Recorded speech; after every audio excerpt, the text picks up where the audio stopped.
Акрамя моцнага удару па расійскай нафтавай сферы, санкцыйны пакет еўразвязу мае і беларускі складнік. Вядома, што нашай дзяржавы будуць датычыць 8 пазіцыяў. Яны закрануць вайскова-прамысловы комплекс і банкі. Дакумент пакуль не апублікавалі, чаго чакаць беларусам ад 18-га пакету санкцыяў еўразвязу, разбіраўся Антон Бяздольны. З прэс-рэлізу Рады Еўразвязу адносна новага санкцыйнага пакету вынікае, што ў першую чаргу абмежаванні накіраваныя на вайскова-прамысловы комплекс і закрануць 8 прадпрыемстваў. У медыях фігураваў завод «Легмаш». Летась у траўні яго наведваў Лукашенко. Мало ли что у нас не было. Надо же двигаться. Не будем же мы все время лапти пустить. Надо производить и серьезно. Тады ў кадры з паездкі трапілі балванкі снарадаў для расійскай сістэмы «Град». Расследавальнікі з ініцыятывы «Белпол» подтвердили, аршанское предприемство тесно сопрацовничает с российским ВПК. Сейчас давайте подробно разберем часть цепочки основных производителей деталей к реактивным снарядам. В этой цепочке состоят БМЗ, Бастюб, завод «Легмаш», завод точной электромеханики. Летась «Легмаш» уже трапил под санкции Канады, Великой Британии и США. Еўрапейскія санкцыі яны перашкаджаюць дзейнічаць у двух напрамках. Першае, перашкаджаюць купляць запчасткі для гэтых заводах і перашкаджаюць іншым пакупнікам купляць вырабы гэтых заводаў. І гэта вельмі звужае кірмаш для гэтых прадпрыемстваў і перашкаджае ім працаваць. У паведамленні Еўразвязу згаданае ўвядзенне поўнай забароны на банкаўскія транзакцыі. Ці датычыць яно ўсёй сістэмы, ці толькі асобных фінансавых устаноў, пакуль невядома. Раней у каментары выданню «Зеркала» дарадцы Святланы Ціханаўскай Франак Вячорка тлумачыў, што гаворка ідзе пра банкі, якія ўжо адключаныя ад сістэмы міжбанкаўскага абмену інфармацыяй SWIFT. Адметна, што Белвэб і Белгазпрамбанк пазбавілі доступу да SWIFT як дачок расійскіх кампаніяў. У новым пакеце могуць апынуцца і іншыя расійскія структуры, што маюць філіялы ў нашай краіне. Да прыкладу, пакуль не падсанкцыйны Альфа-банк.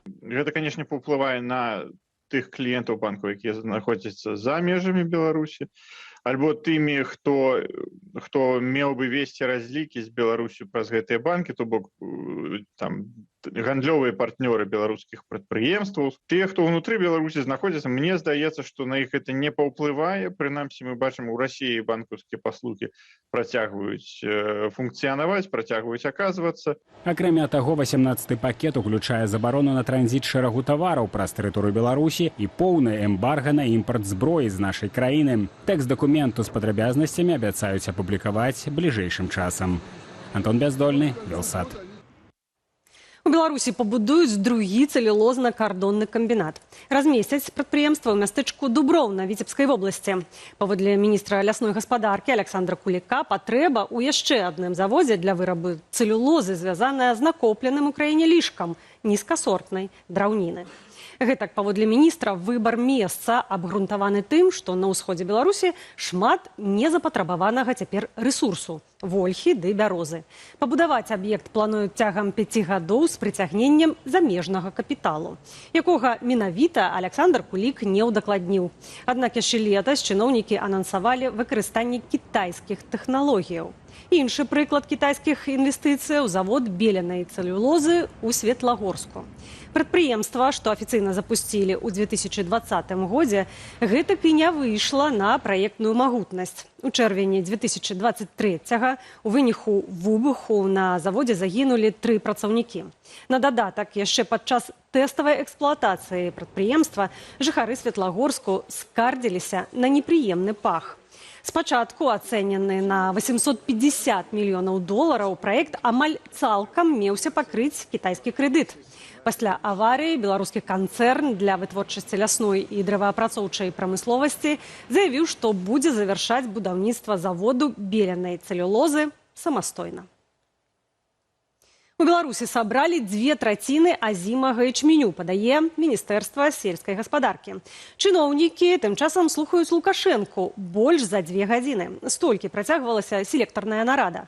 Уборку ўраджаю традыцыйна назвалі важным пытаннем нацыянальнай бяспекі. А што на справе? Ірына Дарафійчук. И еще я вам просто советую не расслабляться. Штогод, прыкладна ў гэты час, Лукашенко абвяшчае чарговую бітву за ўраджай, праводзячы селектарную нараду. Страда – это, если хотите, наш продовольственный фронт.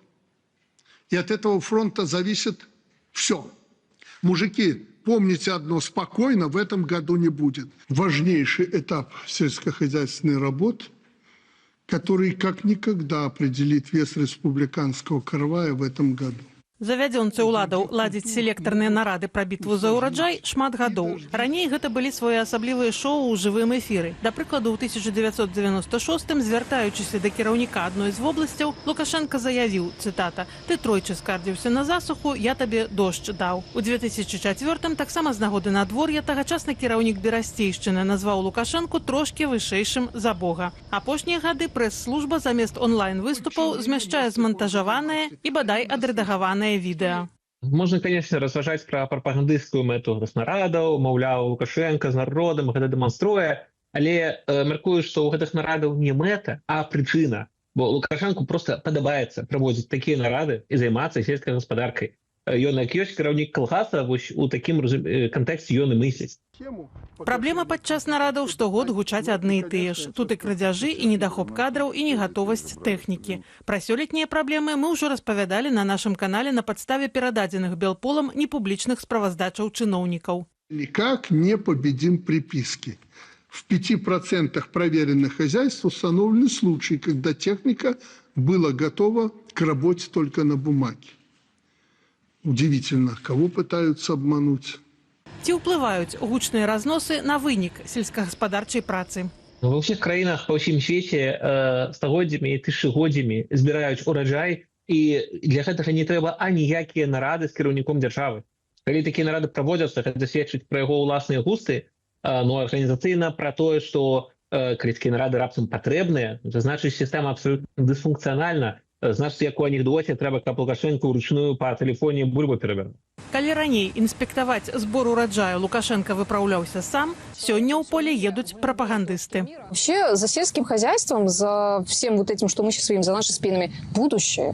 Бо ў бітве за ўраджай усе сродкі добрыя. Ірына Дарафейчук, Белсат. Што чытаюць і глядзяць, з кім перапісваюцца. Бацькі маюць кантраляваць сваіх дзяцей і ведаць, чым тыя займаюцца ў віртуальнай прасторы. У гэтым упэўненыя ў Міністэрстве ўнутраных справаў Беларусі. А таму бацькоў абавяжуць абараняць дзяцей ад інфармацыі ў інтэрнэце, якая наносіць шкоду іхнаму здароўю і развіццю. Адпаведны прававы акт ужо распрацаваны і набудзе моц у студзені. Пра якую шкоду вядзецца, разбіраўся Уладзіслаў Корсак. Забяспечыць абарону дзяцей ад інфармацыі ў інтэрнэце, якая чыніць шкоду іхнаму здароўю і развіццю. Падавалася б лагічная справа і нават маральны абавязак бацькоў. У Беларусі, аднак, дапамагаць з гэтым узялася дзяржава. Паводле МУЗ, дзяржаўныя органы распрацавалі адпаведны прававы акт. Гэтак, праз змены ў закон аб правах дзіцяці ў кодекс аб шлюбе і сям'і, бацькоў фактычна абавяжуць сачыць за дзецьмі ў інтэрнэце. Если говорить про Беларусь и говорить в контексте Беларуси, то это будет очередное закручивание гаек. Если вдруг дети начинают, там, например, интересоваться какими-то материалами, которые с точки зрения белорусского режима признаны экстремистскими, то ответственность будет лежать на родителей. Фармальнае прызначэнне абноўленага закону прававая ахова дзяцінства і правоў дзіцяці. У рэальнасці ж, паводле Белполу, у сілавікоў з'явіцца яшчэ адна нагода паставіць так званую недабранадзейную сям'ю на ўлік, абвясціць, што яна ў сацыяльна небяспечным стане. Может быть вполне такая ситуация, когда в школе какие-нибудь заучи будут брать телефон. Если будет что-то установлено, то будут вызываться так называемые правоохранительные органы, будут вызываться родители, и будет начинаться уже, например, административный процесс. У якасці аднаго з метадаў кантролю за дзецьмі МУЗ рэкламуе, напрыклад, праграмы бацькоўскага кантролю. Самая главная защита в интернете детей – это критическое мышление, его развитие. Потому что мы не можем защитить наших детей от всех проблем, да? А должны их научить быть готовыми самостоятельно понимать, где проблема, да, где плохой материал, отличать правдивый, адекватный материал от какого-то опасного. Итого у нас есть 3 кита. То есть это информация, правильное, да, критическое мышление и доверие к взрослым. Зменамі ў закон замацавалі таксама абавязак дзяржаўных органаў ды іншых арганізацыяў інфармацыйна дапамагаць бацькам адсочваць актыўнасць іхных дзяцей. Што датычыць самых дзяцей, то паводле нашых экспертаў можна чакаць узмацнення спробаў заахвоціць іх далучыцца да так званых патрыятычных летнікаў ды ідэалагічнага актывізму. Тут своя небяспека. Если вам кажется, что пропаганда имеет малое значение, то вспомните гитлеровскую Германию, да, когда геббельская пропаганда и Гитлер-Югент привели к тому, что люди не просто проголосовали за Гитлера, а они еще пошли слепо воевать, да, веря, что так и должно быть. Поэтому пропаганда работает. Поэтому будьте внимательны, при возможности избегайте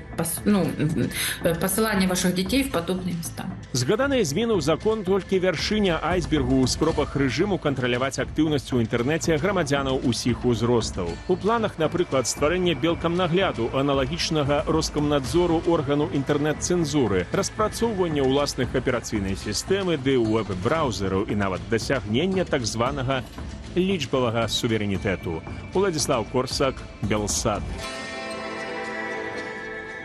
Першае ў гісторыі незалежнай Беларусі паляванне на мядзведзя, што завяршылася трафеем. Здабыў жывёліну Дзяніс Клямец. Паляўнічы перамог у разыгранцы на права на паляванне на бурых мядзведзяў, што адбылася напярэдадні. Охотник с Бреста, с Брестской области. Все потом сейчас замерим. Вот такая лапа. Руки трясутся, все трясется.